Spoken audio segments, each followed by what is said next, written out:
ഇന്ത്യയിൽ നിന്ന് നാസ കാണാൻ വേണ്ടി മാത്രം സ്കൂളുകളിലെ ഡൽഹി, ബോംബെ പോലെയുള്ള സ്ഥലങ്ങളിൽ നിന്ന് സ്കൂളിലെ കുട്ടികൾ പിന്നെ വിസ എടുത്ത് പാക്കേജായിട്ട് വന്ന് നാസ കണ്ടു പോകുന്നുണ്ട്. ഞാൻ പറയാം, അമേരിക്കൻ വിസ എന്ന് പറഞ്ഞാൽ വൺ ഓഫ് ദ ഈസിയസ്റ്റ് വിസയാണ്. പക്ഷെ ആരൊക്കെയോ എന്തൊക്കെയോ പറഞ്ഞ് വലിയ സംഭവമാക്കി മാറ്റിയിട്ടുണ്ട്. ഇപ്പം നമ്മുടെ നാട്ടിലെ കഞ്ചാവ് പോലെയുള്ള മയക്കുമരുന്നുകൾ പരസ്യമായിട്ട് വിൽക്കാൻ പാടില്ല. അവിടെ കാനബീസ് എന്ന് പറഞ്ഞിട്ട് എഴുതി വെച്ചിട്ടാണ് വിൽക്കാൻ പറ്റും. പിന്നെ ഫുഡിൽ ഞങ്ങൾക്ക് മലയാളി ഫുഡുകൾ കേരളക്കാരുടെ ഫുഡ് വരെ കൊടുത്തു. ലോസ് ആഞ്ചലസിൽ കഴിഞ്ഞ പ്രാവശ്യം നമ്മൾ പിന്നെ നമ്മുടെ ആലപ്പുഴയുള്ള രാമച്ചിയുടെ ഒരു ഇതുണ്ട്. അവര് നമ്മുടെ നാട്ടിലെ ഒരു കോളേജ് പ്രൊഫസറായിരുന്നു. അത് റിസൈൻ ചെയ്തിട്ട് അവിടെ പോയത്. ഹായ്, നമസ്കാരം. എൻ്റെ യാത്ര പോഡ്കാസ്റ്റിൻ്റെ US സീരീസിലേക്ക് എല്ലാവർക്കും സ്വാഗതം. ഇന്ന് നമ്മളോട് US കഥകൾ പറയാനുള്ളത് ഗ്രീൻ ആക്സിസിൻ്റെ ഫൗണ്ടറായിട്ടുള്ള ജലീൽ സാറാണ്. സാറിനെ നമുക്ക് ഈ ഷോയിലേക്ക് ക്ഷണിക്കാം. Welcome sir. സാർ ഇപ്പോൾ പറഞ്ഞതനുസരിച്ച് 3 പ്രാവശ്യം US പോയിട്ടുണ്ട്. അപ്പോൾ ഒരു യാത്രികൻ US പോകാൻ ആഗ്രഹിക്കുന്ന ഒരാൾക്ക് എന്താണ് US എന്ന് പറഞ്ഞു കൊടുക്കാൻ പറ്റും ഈ 3 പ്രാവശ്യം പോയതിൻ്റെ എക്സ്പീരിയൻസിൽ? തീർച്ചയായിട്ടും US എന്ന് പറയുന്നത് ഏതൊരു സഞ്ചാരിയെ സംബന്ധിച്ചോളം ഒരിക്കലെങ്കിലും യാത്ര അവിടെ പോകണം എന്ന് ആഗ്രഹിക്കുന്നതാണ്. നമ്മൾ പല രാജ്യങ്ങളും സന്ദർശിക്കുന്നുണ്ട്.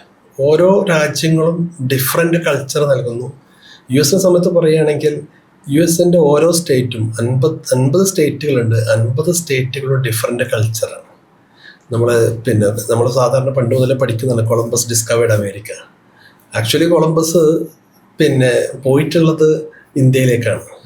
ഇന്ത്യ കണ്ടെത്താൻ വേണ്ടിയാണ് പോകുന്നത്.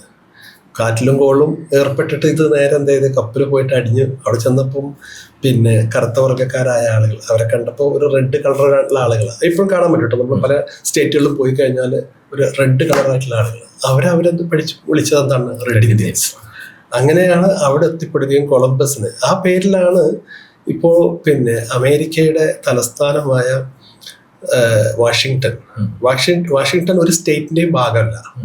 നമ്മളിപ്പോൾ ഇന്ത്യയിലെ ക്യാപിറ്റൽ എന്ന് പറയുന്നത് ന്യൂഡൽഹി ഇറ്റ്സെൽഫ് അതൊരു സ്റ്റേറ്റാണ്. ഡൽഹി സ്റ്റേറ്റിൻ്റെ അകത്താണ് ന്യൂഡൽഹി വരുന്നത്. പക്ഷേ അമേരിക്കയിലെ അതിൻ്റെ തലസ്ഥാനം വാഷിങ്ടൺ DC ആണ്, ഡിസ്ട്രിക്ട് ഓഫ് കൊളംബിയ. ഈ കൊളംബിയ എന്നുള്ള പേര് വരുന്നത് കൊളംബസിൻ്റെ നിന്നാണ്. അതിന് കടമെടുത്തിട്ടാണ് വന്നത്. എന്ന് പറഞ്ഞാൽ അമേരിക്കയിൽ ശരിക്കും നമുക്ക് ഒരു യാത്രികൻ പോയി കഴിഞ്ഞാൽ ഡിഫറെൻറ്റ് കൾച്ചറുണ്ട്. അതുപോലെ തന്നെ എന്താ പറയുക, നയനമനോഹരമായ പല സംഗതികളുണ്ട്. പ്രത്യേകിച്ച് നമ്മൾ പറയും സ്കൈ സ്കേപ്പേഴ്സിനെ കുറിച്ചൊക്കെ നമ്മൾ നല്ലോണം പറയാറുണ്ടല്ലോ. അപ്പോൾ സ്കൈ സ്കേപ്പേഴ്സിന് അത്യാവശ്യം എല്ലാ ഇതുണ്ട്. ഇപ്പം വേൾഡ് ട്രേഡ് സെൻറ്റർ ആയിരുന്നു കുറേ കാലങ്ങളായിട്ട് വലുത് എന്ന് പറഞ്ഞു. പക്ഷെ ഇപ്പോൾ അതുപോലെയുള്ള കുറേ ബിൽഡിങ്ങുകൾ, ഇഷ്ടംപോലെ ബിൽഡിങ്ങുകൾ നമ്മളെ കാണാൻ കഴിയും.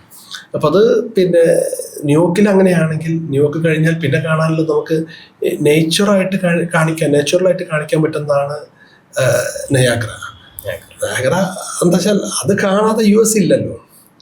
അത് US നിന്നും കാനഡയിൽ നിന്നും കാണാൻ പറ്റും. ഇപ്പം 2 വ്യൂ ആണ് അതിനകത്തുള്ളത്. അത് മിസ്സായാൽ ഒരു എന്താ പറയുക, അമേരിക്ക കണ്ടില്ല എന്ന് പറയാൻ പറ്റുന്നൊരു സംഗതിയാണ്. അതോടൊപ്പം തന്നെ സ്റ്റാച്യു ഓഫ് ലിബർട്ടി, അമേരിക്കൻ ഐക്യനാടുകളുടെ സ്വാതന്ത്ര്യവുമായി ബന്ധപ്പെട്ട് ലിബർട്ടി പാർക്കിൽ ഉള്ള ഒരു സ്റ്റാച്യു ആണ്. അപ്പോൾ ആ സ്റ്റാച്യു ഓഫ് ലിബർട്ടി ശരിക്കും അതിൻ്റെ ചരിത്രം എന്ന് പറയുമ്പോൾ അത് വരുന്നത് ഫ്രാൻസിൽ നിന്നാണ്. ഫ്രാൻസിൽ വെക്കാൻ പറ്റില്ല എന്നുള്ളതിൻ്റെ അടിസ്ഥാനത്തിലാണ് അത് ഗുസ്താവ് ഈഫലിൻ്റെ തന്നെയാണ് അതിനെയും, അതായത് പാരീസ് ഐഫൽ ടവർ നിർമ്മിച്ച അതേ ആൾ തന്നെയാണ് ഈ സ്റ്റാച്യു ഓഫ് ലിബർട്ടി രൂപകൽപ്പന ചെയ്തിട്ടുള്ളത്. അദ്ദേഹം അത് ഇവിടെ എസ്റ്റാബ്ലിഷ് ചെയ്യും. അത് കഴിഞ്ഞിട്ട് നമ്മൾ ഇപ്പം വാഷിങ്ടണിൽ പോകുകയാണെങ്കിൽ വാഷിങ്ടണിൽ പലപ്പോഴും ആളുകൾക്ക് ക്യാപിറ്റൽ, അതായത് വൈറ്റ് ഹൗസ് കാണുക എന്നുള്ള മാത്രമാണ്. നമ്മുടെ മുമ്പിലേക്ക് വൈറ്റ് ഹൗസ് എന്ന് പറഞ്ഞാൽ ചിലപ്പോൾ പലപ്പോഴും കാണുന്നത് ക്യാപിറ്റൽ ബിൽഡിംഗ് എന്ന് പറഞ്ഞാൽ അവരുടെ പാർലമെന്റ് ആണ്. അവരുടെ സെനറ്റൊക്കെ ഉള്ള പാർലമെന്റ് ആണ് നമ്മൾ ശരിക്കും അതിന്റെ ഒരു ഐക്കണിക് ബിൽഡിംഗ് ആയിട്ട് കാണുക. കാരണം എവിടെ നിന്ന് നോക്കിയാലും കാണാൻ പറ്റുന്നതാണ്. വൈറ്റ് ഹൗസ് അത്ര വലിയൊരു ബിൽഡിംഗ് ഒന്നല്ല. പക്ഷെ വൈറ്റ് ഹൗസ് ഞാൻ പലപ്പോഴും പല രാജ്യങ്ങളിലും പ്രധാനമന്ത്രിയുടെയും പ്രസിഡന്റിന്റെയൊക്കെ വസതിയുടെ അടുത്തേക്ക് പോകാൻ നമുക്ക് കഴിയാറില്ല. അവിടെയൊക്കെ സെക്യൂരിറ്റി. പക്ഷെ വൈറ്റ് ഹൗസ് എന്ന് പറഞ്ഞാൽ അതിന്റെ ഒരു കോമ്പൗണ്ട് വാളുണ്ട്, ഗ്രില്ലുണ്ട്. അതുവരെ നമുക്ക് പോവാം. അവിടെ വരെ എന്തൊക്കെ പ്രശ്നങ്ങൾ നമ്മൾ അമേരിക്കയെ കുറിച്ച് കേൾക്കുകയാണെങ്കിലും അവിടെ വരെ ആളുകളെ സംബന്ധിച്ചിടത്തോളം പ്രതിഷേധങ്ങൾ എപ്പോഴും ഉണ്ടാവും.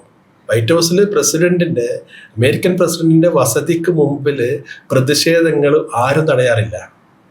അത് നിർബാധം നടന്നുകൊണ്ടിരിക്കുന്ന ഒരു നയം, ഡെമോക്രാറ്റിക് ആയിട്ട്. അതുകൊണ്ടാണ് എപ്പോൾ പോകുമ്പോൾ കാണാൻ പറ്റും. നമ്മൾ അമേരിക്കയെ കുറിച്ച് പല വേർഷൻസ് ഉണ്ടെങ്കിലും ഇത് നമുക്ക് എപ്പോഴും കാണാൻ പറ്റുന്ന ഒരു സംഗതിയാണ്. നമ്മളെപ്പോഴും കണ്ടുകൊണ്ടിരിക്കുന്നത്. ഏത് പ്രാവശ്യം പോകുമ്പോഴും അതവിടെ എന്തെങ്കിലുമൊക്കെ പ്രതിഷേധങ്ങൾ ഉണ്ടാവും. കഴിഞ്ഞ പ്രാവശ്യം പോയപ്പോൾ ഫലസ്തീന് വേണ്ടി ഗസയ്ക്ക് വേണ്ടിയുള്ള ഇതുണ്ട്. ഇത് 3 ആളുകൾ അങ്ങനെ ചെയ്യുന്നുണ്ട്. അവര് പിന്നെ ആ തടയാനൊന്നും വരുന്നില്ല. നാട്ടുകാരല്ല, അതങ്ങനെ അതിന്റെ വഴിയിൽ നടക്കും. അങ്ങനെ എന്നാൽ ആരും അക്രമാസക്തരാകുന്നില്ല എന്നുള്ള അതിന് വേറൊരു കാര്യം വരുന്നു. സമരക്കാരും അതുകൊണ്ട് അതിന് ഒരു പ്രശ്നമില്ലാതെ നടക്കുന്നുണ്ട്. പിന്നെ അത് കഴിഞ്ഞ് നമുക്ക് ഓർലാൻഡോ പോകുന്നുണ്ട്. ഞങ്ങൾ സാധാരണ നമുക്ക് 2 ട്രിപ്പാണ് ഉള്ളത്.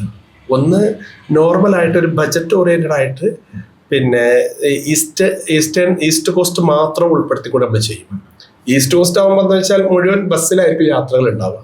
അതേസമയം നമ്മൾ മൊത്തം അമേരിക്ക ഇന്ന നട്ട്ഷെല്ലിൽ ഹൈലൈറ്റ്സ് മാത്രം നോക്കിക്കൊണ്ട് ചെയ്യുന്ന 2 ഫ്ലൈറ്റ് ഉപയോഗപ്പെടുത്തിക്കൊണ്ട് നമ്മൾ. അപ്പോൾ പിന്നെ നയാഗ്ര കഴിഞ്ഞാൽ പിന്നെ നമ്മൾ ഫ്ലൈറ്റിൽ ഓർലാൻഡോയിലേക്ക് വരും. ഓർലാൻഡോ പലപ്പോഴും എല്ലാവരും ഇഗ്നോർ ചെയ്യുക, അല്ലെങ്കിൽ അത് ഇത്ര ദിവസത്തിന്റെ ഒരു പ്രശ്നമുള്ളതിന് ഒഴിവാക്കാൻ ശ്രമിക്കുക ചെയ്യും. അവിടെ നമ്മളതിന് പ്രധാനമായിട്ട് പോകാനുള്ള കാരണം നാസ അതിനകത്ത് അവിടെയാണുള്ളത്. അപ്പോൾ പിന്നെ അമേരിക്കയെ കുറിച്ചും അതുപോലെ തന്നെ വാനശാസ്ത്രത്തെ കുറിച്ചൊക്കെ ചിന്തിക്കുന്നവർ നാസ കാണുക, പ്രത്യേകിച്ച് കുട്ടികളൊക്കെ ഉള്ളവർക്ക് നാസയിൽ ഒന്ന് പോവുക എന്നുള്ളതുണ്ടാവും. അപ്പോൾ അതിൻ്റെ ചരിത്രം, റോക്കറ്റുകളുടെയും അതുപോലെയുള്ള സ്പേസ് ഷട്ടിലിൻ്റെയൊക്കെ ചരിത്രങ്ങളും കാര്യങ്ങളൊക്കെ പറഞ്ഞ് അതിൻ്റെ മോഡലുകൾ അവിടെ കാണാൻ പറ്റും. എല്ലാ സംഗതിയിലും ഇനി ഫ്യൂച്ചർ എന്താണെന്നുള്ളത് കൂടും അവിടെ കാണിക്കുന്നുണ്ട്.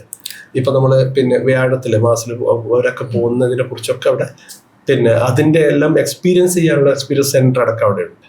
ഈ പറഞ്ഞ അന്യഗ്രഹങ്ങളിൽ നിന്നുള്ള പല മെറ്റീരിയൽസ് ഇവിടെ കാണാൻ, അത് എക്സ്പീരിയൻസ് ചെയ്യാനൊക്കെ ഉള്ള പിന്നെ അറ്റ്ലാന്റിസ് പോലെയുള്ള സ്പേസ് ഷട്ടിൽ തിരിച്ചു വന്നിട്ട് അതിനവിടെ വെച്ചിട്ടുണ്ട്. അതിനകത്ത് പോയിട്ട് എന്തായിരുന്നു അതെന്ന് അറിയാൻ പറ്റും. നമ്മളിപ്പോൾ സുനിത വില്യംസിനെ കുറിച്ചും അതുപോലെയുള്ളവരൊക്കെ കേൾക്കുമ്പോൾ അവരെങ്ങനെയായിരുന്നു ജീവിച്ചിരുന്നത് എന്നുള്ളതാണ്. നമ്മളവിടുന്ന് വെള്ളം വാങ്ങിക്കുമ്പോൾ ഒരു ബോട്ടിൽ വെള്ളം കിട്ടും. അത് ഒരു അലൂമിനിയത്തിൻ്റെ ബോട്ടിലാണ്. അത് ഡിസ്പോസിബിൾ അല്ല. $10 അതിന് ചാർജ് വരുന്നത്. അപ്പോൾ അവർ ആ വെള്ളം വെക്കുന്നതെന്ന് വെച്ചാൽ സ്പേസിലേക്ക് പോകുന്ന ആൾ ഈ തരത്തിലുള്ള വെള്ളമാണ് കുടിക്കുന്നത് എന്നുള്ളതിൻ്റെ അടിസ്ഥാനത്തിലാണ്. $10 എന്ന് പറഞ്ഞാൽ വലിയ പൈസ ആയില്ലേ. 900 രൂപയുടെ അടുത്ത് വന്നു നമ്മുടെ സമയത്തോളം. പക്ഷെ അത് ആ രീതിയിലേക്ക് അതുപോലെ തന്നെ എക്സ്പീരിയൻസ് സ്പേസിലേക്ക് പോകുന്ന ആളുകളെ കഴിക്കുന്ന ഭക്ഷണം അവിടെ എക്സ്പീരിയൻസ് ചെയ്യാനുള്ള ഓപ്ഷൻസ് ഉണ്ട്. അപ്പോൾ അങ്ങനെയൊക്കെയുള്ള കുറേ സംഗതികൾ നാസയിൽ കിട്ടും. അപ്പോൾ നാസ ശരിക്കും പറഞ്ഞാൽ ഞാൻ കഴിഞ്ഞ ഇപ്പം ഈ ലേറ്റസ്റ്റ് പോയത് അതിൻ്റെ മുമ്പത്തിൽ പോയ സമയത്ത് നിറയെ കുട്ടികളുണ്ട്. ഒരു 5 ലൈന് കുട്ടികളുണ്ട്. അപ്പം ഞാനത് അന്വേഷിച്ച് നോക്കുമ്പോൾ ഇന്ത്യയിൽ നിന്ന് പോയതാണ്. ഇന്ത്യയിൽ നിന്ന് നാസ കാണാൻ വേണ്ടി മാത്രം സ്കൂളുകളിൽ ഡൽഹി, ബോംബെ പോലെയുള്ള സ്ഥലങ്ങളിൽ നിന്ന് സ്കൂളിലെ കുട്ടികൾ പിന്നെ വിസ എടുത്ത് പാക്കേജായിട്ട് വന്ന് നാസ കണ്ടു പോകുന്നുണ്ട്. അപ്പം എന്താ വെച്ചാൽ ആ കുട്ടികളെ സമയത്തോളം ഈ പറയുന്ന പിന്നെ എന്താ പറയുക ഗോളശാസ്ത്രമോ അല്ലെങ്കിൽ പിന്നെ ബഹിരാകാശ ശാസ്ത്രത്തിനെ കുറിച്ച് വേറൊന്നും പറഞ്ഞു കൊടുക്കില്ല. കാരണം അവർ എക്സ്പീരിയൻസ് ചെയ്യുന്നുണ്ട് ഈ കാര്യങ്ങളൊക്കെ. അപ്പോൾ അത് ഒരു വലിയ സംഭവമായിട്ടാണ് ഞാൻ കണ്ടിട്ടുള്ളത്. പിന്നെ അവിടെ നമ്മൾ പോകുന്ന എന്നുള്ളത് ഒന്ന് ഡിസ്നിയുടെ പിന്നെ വാൾട്ട് ഡിസ്നിയുടെ മാജിക് ലാൻഡിൽ നമ്മൾ പോകുന്നുണ്ട്. അപ്പം അത് കഴിഞ്ഞ ശേഷം നമ്മൾ പോകുന്നത് ലാസ് വെഗസിലേക്കാണ്. ലാസ് വെഗസ് എന്ന് പറയുന്നത് നൈറ്റ് ലൈഫിന്റെ ലോകത്തെ ഏറ്റവും ടോപ്പ് സ്ഥലമാണ്. 24 മണിക്കൂറും പിന്നെ അവിടെ കടകളും കമ്പോളം തുറന്ന് പ്രവർത്തിച്ചുകൊണ്ടിരിക്കുകയാണ്. പ്രത്യേകിച്ച് ലാസ് വെഗസ് സ്ട്രിപ്പ് എന്ന് പറയുന്ന ഒരു ഏരിയയാണ്, ഒറ്റ ലൈനില്ല. അത് പറയുന്നത് പിന്നെ ചന്ദ്രനിൽ പോയിരുന്ന ആളുകൾ അവിടെ നിന്ന് നോക്കുമ്പോൾ ഭൂമിയിൽ കാണുന്ന വെളിച്ചത്തോടു കൂടി കാണുന്ന ഒരു ഏരിയയാണ്. ഞാൻ പറയാൻ വിട്ടുപോയതൊന്നാണ് നമ്മുടെ പിന്നെ ടൈം സ്ക്വയർ ന്യൂയോർക്കിൽ ആര് പോയാലും ടൈം സ്ക്വയർ അത് വൈകുന്നേരങ്ങളിൽ അവിടെ ചെലവഴിക്കുക എന്നുള്ളതാണ്. അത് ശരിക്ക് പിന്നെ ന്യൂയോർക്ക് ടൈംസിന്റെ ആസ്ഥാനം അവിടെ ആയതുകൊണ്ടാണ് ആ പേര് ടൈം സ്ക്വയർ എന്ന് വന്നത്. അത് എന്താന്നുള്ളത് പലർക്കും അറിയണ്ടാവില്ല. അപ്പോൾ ടൈം സ്ക്വയർ എന്ന് പറയുന്നത് രാത്രി ചെലവഴിക്കാൻ പ്രത്യേകിച്ചായിട്ടില്ല. മാത്രമല്ല അവിടെ വലിയ വലിയ ബിൽ ബോർഡുകളാണ്, അഡ്വർടൈസ്മെന്റ്. എല്ലാ ബിൽഡിങ്ങിന്റെയും മുകൾ ഭാഗം അങ്ങനെയാണ്. അപ്പോൾ പിന്നെ കളർഫുൾ ആണ് രാത്രി. അതിൽ ഏറ്റവും രസകരമായ സംബന്ധം ന്യൂയോർക്ക് സിറ്റിയിലോ അല്ലെങ്കിൽ ന്യൂയോർക്ക് പിന്നെ സ്റ്റേറ്റിലുള്ള ആളുകളൊന്നും അവിടെ സാധാരണ സന്ദർശിക്കാറില്ല എന്നാണ് പറയുന്നത്. ഒക്കെ ടൂറിസ്റ്റുകളാണ് വരുന്നത്. കാരണം ഇത് കാണാനൊരു ഇതുണ്ട്. പ്രത്യേകിച്ച് നമ്മുടെ ഈ ന്യൂ ഇയർ വരുന്ന സമയത്ത് അവിടെ ഒരു ബിൽഡിങ്ങിലാണ് മുകളിൽ നിന്നൊരു ബോൾ പോലെ ഇറങ്ങി വന്ന് പിന്നെ 2025 പോയി 26 വരെ അങ്ങനെ ഓരോ പഴയ ഇയർ ഇറങ്ങി പോവുകയും പുതിയ ഇയർ കയറി വരികയും ചെയ്യുന്ന ഒരു സിംബോളിക് ആയിട്ടുള്ള ഒരു സെറിമണി അവിടെ ആ ന്യൂ ഇയർ ഈവിൽ ഉണ്ടാവാറുണ്ട്. പിന്നെ ഇത് കഴിഞ്ഞ് നമ്മൾ കാണുന്ന ഇപ്പോൾ ലാസ് വേഗസിൽ നമ്മൾ പോയാൽ നമുക്ക് ശരിക്ക് നമ്മൾ ഗ്രാൻഡ് കാനിയൻ എന്ന് പറയുന്ന പിന്നെ ഒരു ഏരിയയിലേക്ക് പോകുന്നുണ്ട്. അരിസോണയിലുള്ള ഗ്രാൻഡ് കാനിയൻ എന്ന് പറയുന്നത് ശരിക്കും പറഞ്ഞാൽ കൊളറാഡോ നദി ഒരു ഭൂപ്രദേശത്തുനിന്ന് മണ്ണൊക്കെ എടുത്തിട്ട് ഏകദേശം 4000 അടി താഴ്ചയിലേക്ക് പോയിക്കൊണ്ടുള്ള ഒരു സ്ഥലമാണ്. അപ്പോൾ അതും നേരത്തെ ഞാൻ പിന്നെ ഇതിനെക്കുറിച്ച് പറഞ്ഞില്ലേ, നമ്മുടെ നയാഗ്രയെ കുറിച്ച് പറഞ്ഞ പോലെ തന്നെ പ്രകൃതി ഉണ്ടാക്കിയൊരു സാധനം. അപ്പോൾ അതിലവിടെ ഗ്ലാസ് ബ്രിഡ്ജ് ഉണ്ട്. ആ ഗ്ലാസ് ബ്രിഡ്ജിൻ്റെ മുകളിൽ നമ്മൾ നടക്കാനുള്ളതുണ്ട്. ആ സ്ഥലങ്ങൾക്കൊന്ന് കാണാനുള്ളതുണ്ട്. അവിടെ റെഡ് ഇന്ത്യൻസ് ശരിക്കും നമുക്ക് മീറ്റ് ചെയ്യാനും അവരാണ് ആ സ്ഥലം കൈകാര്യം ചെയ്യുന്നത്. അപ്പോൾ റെഡ് ഇന്ത്യൻസ് എന്ന് പറയുന്നത് പലപ്പോഴും പലരും മനസ്സിലാക്കിയത് എന്താണെന്ന് വെച്ചാൽ റെഡ് ഇന്ത്യൻസ് ശരിക്കും ബ്ലാക്ക് കളറുള്ള ആൾക്കാരല്ല. അത് ആഫ്രിക്കയിൽ നിന്ന് അടിമ വ്യവസ്ഥ ഉള്ള സമയത്ത് ഇങ്ങോട്ട് കൊണ്ടുവന്ന് അവിടെ വരികയും പിന്നീട് അവിടെ ഉണ്ടാവുകയും ചെയ്ത ചെറിയ ഭാഗമാണ്. അതല്ലാത്തതാണ് റെഡ് ഇന്ത്യൻസ്. അവരെ ശരിക്കും കണ്ടു കഴിഞ്ഞാൽ നമ്മളൊരു എന്താ പറയുക നോർത്ത് ഇന്ത്യൻ്റെ നോർത്ത് ഈസ്റ്റിലൊക്കെ ഉള്ള കുറച്ച് ആൾക്കാരെ കുറച്ച് തടിച്ചാൽ എങ്ങനെ ഉണ്ടായും ആ രീതിയിലാണ് അവരുടെ ഒരു രൂപ പ്രകൃതി ഉള്ളത്. ലാസ് വേഗസ് നമുക്ക് എന്താ പറയുക അവിടെ നമ്മളൊരു വി ഷോ എന്ന് പറയുന്നൊരു ഷോ കാണിക്കുന്നുണ്ട്. അതിൽ നല്ല രസകരമായ ഷോ ആണ്. എല്ലാവർക്കും അത് എൻജോയ് ചെയ്യാൻ പറ്റുന്ന അതിനകത്ത് മാജിക് ഉണ്ട്. മറ്റു കുറേ ആക്ടിവിറ്റീസ് ഒക്കെ ഉള്ളൊരു ഷോ നമ്മളവിടെ കാണിക്കുന്നുണ്ട്. നമ്മൾ ഈ പ്രാവശ്യം ഒരു പുതിയ സാധനം കൂടെ അതിലേക്ക് കൊണ്ടുവരുന്നുണ്ട്, ഒരു ഹെലികോപ്റ്റർ റൈഡ്. അത് ആരും കൊടുക്കാത്തതാണ്. ഒരു അഡീഷണൽ ആയിട്ടൊരു ആളുകൾക്ക് എക്സ്പീരിയൻസ് ചെയ്യാൻ പറ്റും. ലാസ് വേഗസിൻ്റെ മുകളിലൂടെ ഈ പറയുന്ന എല്ലാം കാണാനുള്ളൊരു 10 മിനിറ്റേ ഉള്ളെങ്കിൽ പോലും ആ 10 മിനിറ്റിനകത്ത് ഹെലികോപ്റ്റർ റൈഡ് നമ്മൾ തികച്ചും കോംപ്ലിമെൻ്ററി ആയിട്ട് കൊടുത്തുകൊണ്ടിരിക്കുന്നതാണ്. വരുന്നത് അവിടുന്ന് നമ്മൾ പോകുന്നത് ലോസ് ഏഞ്ചൽസ് ആണ്. ലോസ് ഏഞ്ചൽസ് എന്ന് പറയുമ്പോൾ എല്ലാവരും മനസ്സിലൊക്കെ ഓടിയെത്തിയ ഹോളിവുഡാണ്. അപ്പോൾ എന്തുകൊണ്ട് ഹോളിവുഡ് ലോസ് ഏഞ്ചൽസിൽ വന്നു എന്നുള്ളതാണ്, അല്ലെങ്കിൽ സിനിമാ വ്യവസായത്തിൻ്റെ മെക്ക അല്ലെങ്കിൽ കേന്ദ്രം എന്തുകൊണ്ട് ഹോളിവുഡ് ആയി എന്നുള്ളത് ചോദിച്ചാൽ അതിനുള്ള മറുപടി അവിടുത്തെ കാലാവസ്ഥ ഒരു വർഷത്തിൽ 360 ദിവസം ഒരേപോലെയാണ്. തണുപ്പില്ല, ചൂടുമില്ല. ഷൂട്ടിങ്ങിനൊക്കെ പറ്റിയ ലൊക്കേഷൻ. അപ്പോൾ ഷൂട്ടിങ്ങിന് പറ്റിയ ലൊക്കേഷൻ ആയതുകൊണ്ടാണ്. കാരണം ഇതിങ്ങനെ മാറുമ്പോൾ ഈ ടെമ്പറേച്ചറിന്റെ വെതറിന്റെ കണ്ടീഷൻ മാറുന്നതനുസരിച്ച് ക്യാമറയിൽ മാറ്റങ്ങൾ വരുത്തേണ്ടി വരുന്നു. ഇത് അങ്ങനെ പ്രശ്നം വരുന്നില്ല. ഏകദേശം ഒരു 25-ന്റെയും 28-9-ന്റെയും ഇടയിലാണ് എല്ലാ സമയത്തും അവിടുത്തെ മിതമായ കാലാവസ്ഥ. ഷൂട്ടിങ് മുടങ്ങില്ല. മഴ കാര്യമായിട്ടില്ല, മഞ്ഞില്ല. അപ്പോൾ അതുകൊണ്ട് തന്നെ നമ്മളിപ്പോൾ മഞ്ഞ് വരുന്ന സമയത്ത് ഇപ്പോൾ എന്താ പറയുക, നയാഗ്ര തന്നെ നമ്മളൊരു ഏപ്രിൽ മാസങ്ങളൊക്കെ പോയത്, ഡിസംബർ മുതൽ ഏപ്രിൽ പോയാൽ വെള്ളം ഉറഞ്ഞു നിൽക്കുകയാണ്. അതുകൊണ്ട് തന്നെ ചില സമയത്ത് വെള്ളം ചാടില്ല, ചാടിയാൽ തന്നെ താഴെ ഐസായിട്ട് ഈ ചാടുന്ന വെള്ളം പോയിട്ട് ഐസായി മാറുന്നു. രസകരമായി നമ്മളത് വീഡിയോ കണ്ടാൽ അറിയാൻ പറ്റും. താഴെ ഇപ്പൊ നയഗറിൽ പോകുന്ന സമയത്ത് താഴെ നമുക്ക് ബോട്ടിംഗ് ഉണ്ട്. നമുക്ക് ഈ വെള്ളം ചാടുന്നതിന്റെ ഏറ്റവും താഴെ വരെ പോകാം. വെള്ളം നന്നായിട്ട് നനയും കേട്ടോ. അപ്പോൾ അതിന് അവർ ഇത് റെയിൻകോട്ട് തരുന്നുണ്ട്. ആ റെയിൻകോട്ട് ഇട്ടാൽ പോലും നമ്മൾ നനയും, അത്രയും അടിച്ചിട്ടാണ് വരിക, നല്ല ഫോഴ്സിലാണ് വരിക. ലിഫ്റ്റും ഉണ്ട്. അതുപോലെ തന്നെ ലിഫ്റ്റിൽ താഴെ ഇറങ്ങിയിട്ട് ഇത് നമ്മുടെ മുകളിലൂടെ അങ്ങനെ വെള്ളം ചാടുന്നതും ആ വെള്ളം ചാടുന്നതിന്റെ തൊട്ടടുത്ത് വരെ നമുക്ക് പോയി നിൽക്കാനൊക്കെ ഉള്ള അവസരങ്ങളാണ്. ഞാൻ പറഞ്ഞു വന്നത് ഹോളിലാൻഡാണ്.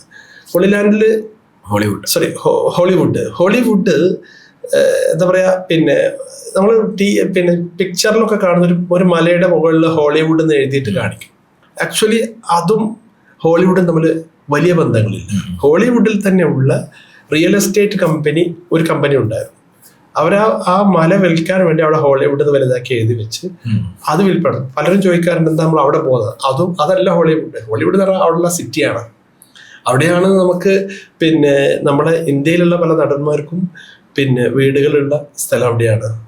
അവർക്കവിടെ വീടുകളുണ്ട്. നമ്മൾ ചിലപ്പോൾ ചില സമയത്ത് ചോദിക്കും യേശുദാസ് ഇപ്പം എവിടെ താമസിക്കുന്നത്. ഇത് ശരിക്കും അവിടെ അല്ല, ഡല്ലസിലാണുള്ളത്. ഡല്ലസ് എന്ന് പറയുന്നത് വേറെ സ്ഥലത്താണ്. അങ്ങനെ അവിടെ എ റഹ്മാൻ വീടുണ്ട്, ഷാറൂഖ് ഖാൻ, അങ്ങനെ കുറച്ച് ആളുകൾക്കൊക്കെ വീടുകൾ നോർത്ത് ഇന്ത്യയിലുള്ള നടന്മാർക്കൊക്കെ, ബോളിവുഡിലെ നടന്മാർക്കൊക്കെ അവിടെ വീടുകളുണ്ട്. അവിടെ നമ്മളെ പ്രധാനമായിട്ട് ഹോളിവുഡുമായിട്ട് ബന്ധപ്പെട്ട് പറയുന്ന ഓസ്കർ അവാർഡ് നടക്കുന്നത് ഡോൾബി തിയേറ്ററിൽ വെച്ചിട്ടാണ്. അതിലെല്ലാവർക്കും കയറി ചെല്ലാൻ പറ്റില്ല. റസൂൽ പൂക്കുട്ടി, റഹ്മാൻ പോലുള്ള കുറച്ച് ആളുകൾക്കാണ് ഇന്ത്യയിൽ നിന്ന് അതിലേക്ക് ഇതുവരെ അനുമതി കിട്ടിയിട്ടുള്ളത്, അതിനകത്തേക്ക് ചെല്ലാൻ. അപ്പോൾ മലയാളിയായ റസൂൽ പൂക്കുട്ടി അതിലുണ്ടായിരുന്നുള്ളത് നമുക്ക് അഭിമാനിക്കാൻ പറ്റുന്ന സ്ഥലമാണ്. അവിടെ അതിൻ്റെ അടുത്ത് നമ്മൾ പോകാറുണ്ട്. അവിടെ ശരിക്കും ആ ബിൽഡിങ്ങിൽ തന്നെ ഓരോ വർഷവും ഓസ്കർ അവാർഡ് കിട്ടിയ സിനിമകളുടെ പേര് എഴുതി വെച്ചിട്ടുണ്ട്. അതിലൊന്ന് ഗാന്ധിയാണ്, ഗാന്ധി. അതുപോലെയുള്ള കുറച്ച് അതുപോലെ ഇന്ത്യൻ ഫിലിമുകൾ 2-3 ഉണ്ട്. അതൊക്കെ അവിടെ അതൊരു ഓരോ എന്താ പറയുക പില്ലറിലാണ് ഓരോ വർഷം എഴുതി ഇങ്ങനെ വെച്ചിട്ടുണ്ടാവും. അതിൽ നിന്ന് അത് ഇനി വരാനുള്ള കുറച്ച് പില്ലറുകൾ ബ്ലാങ്ക് ആയിട്ട് നിൽക്കുന്നുണ്ട്. അപ്പം ഇനി ഓരോ വർഷവും വരുന്ന സംബന്ധിച്ച് അതിലേക്ക് എഴുതി ചേർക്കുകയാണ് ചെയ്യുക. ശരിക്ക് പിന്നെ ഹോളിവുഡ് നമ്മൾ പൊതുവെ ആളുകൾ പിന്നെ പോയിട്ട് കാണണം എന്ന് ആഗ്രഹിക്കുകയും, പക്ഷെ ഓരോ യാത്ര കഴിയുമ്പോഴും അതെന്ത് എന്ന് കൃത്യമായിട്ടൊരു മിസ്റ്റീരിയസ് ആയിട്ട് ആളുകൾ, കാരണം പലപ്പോഴും ഇതാണ് ഹോളിവുഡ്, കാരണം നമ്മുടെ മനസ്സിലുണ്ടാവുന്ന ചില കൺസെപ്റ്റുകളുണ്ട്. ആ കൺസെപ്റ്റുകളല്ല ശരിക്കും ഹോളിവുഡ് നമ്മളെ ഈ ടൂറൊക്കെ നടക്കുന്ന സമയത്ത് പ്രധാനമായിട്ട് ഇപ്പോൾ റൈറ്റേഴ്സ് ബിൽഡിംഗ് എന്നൊക്കെ പറഞ്ഞ പോലെ തന്നെ ഈ സ്ക്രിപ്റ്റ് എഴുതാനുള്ളൊരു ബിൽഡിങ്, അതുപോലെ തന്നെ ഡയറക്ടേഴ്സ്, മ്യൂസീഷ്യൻസ്, മ്യൂസിക് ഡയറക്ടേഴ്സ്, അങ്ങനെയുള്ള ആളുകളൊക്കെ ഒത്തുകൂടുന്ന സ്ഥലങ്ങളുണ്ട്. ലൈവ് ഷോകൾ അവിടെ ഉണ്ട്, ഒക്കെ കാണാൻ പറ്റും.